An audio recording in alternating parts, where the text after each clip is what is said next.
మరి దేవుడు సకల జనాలకు సకల మనుషులకు ఆయన స్వస్థపరచడానికి ఈ లోకానికి నడిపింపబడ్డాడు. ప్రతి వ్యక్తిని ప్రేమిస్తున్నాడు. లాజరుని ఎలాగైతే ప్రేమించిండో నిన్ను నన్ను కూడా అలానే ప్రేమిస్తూ ఆయన మనని కూడా తాకుతూ నడిపిస్తూ ఈ యొక్క వర్తమానం ఎందుకు తెలియజేస్తుందంటే దేవుడు ఇక్కడ లేడు, దేవుడు అక్కడ ఉన్నాడు, దేవుడు అక్కడ ఉన్నాడు, ఇక్కడ ఉన్నాడు అని కాకుండా దేవుడు ప్రతి చోట ఆయన నడిపింపు ఉంది. హల్లెలూయా.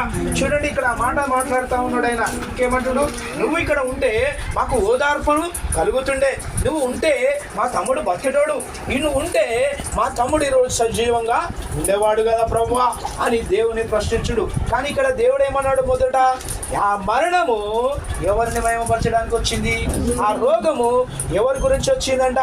దేవుని మహిమపరచడానికి వచ్చింది. నా జీవితంలో జరుగుతున్న ఇబ్బందులు, కలుగుతున్న ఇరుకులు ఎవరిని మహిమపరచడానికి వచ్చిందంట? నువ్వు నమ్మిన దేవునికి మహిమ కలగడానికి వచ్చిందంట. హల్లెలూయా. ఇంకేమంటున్నాను? ఇప్పుడైనాను నీవు దేవుని ఏమడిగినాను దేవుడు మీకు అనుగ్రహించునని ఎరుగుతున్నదేమో. యేసు నీ సహోదరుడు మరల లేచునని ఆమెతో చెప్పాడు. ఇక్కడ దేవుడు అంటే నువ్వు దేవుని అడుగు, ఖచ్చితంగా నేను ఇస్తా.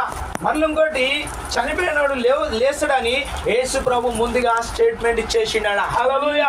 అంటే అక్కడ చనిపోయిన వాడిని ఎవరు లేపుతారంట? దేవుడు లేపుతాడని మాట ఇచ్చేసిండు ఆయన. అప్పటికి ఎన్ని రోజులు చేయబడ్డ సమాధి? 4 రోజులు. కానీ దేవుడు అన్నాడు లేచునని అక్కడ చెప్తా ఉన్నాడు ఆయన. అందుకు ఏమంటాడు? మాట ఆయనతో అంత్యదినమున పునరుద్ధానమందు లేచునని ఎరుగుతున్నా నేను.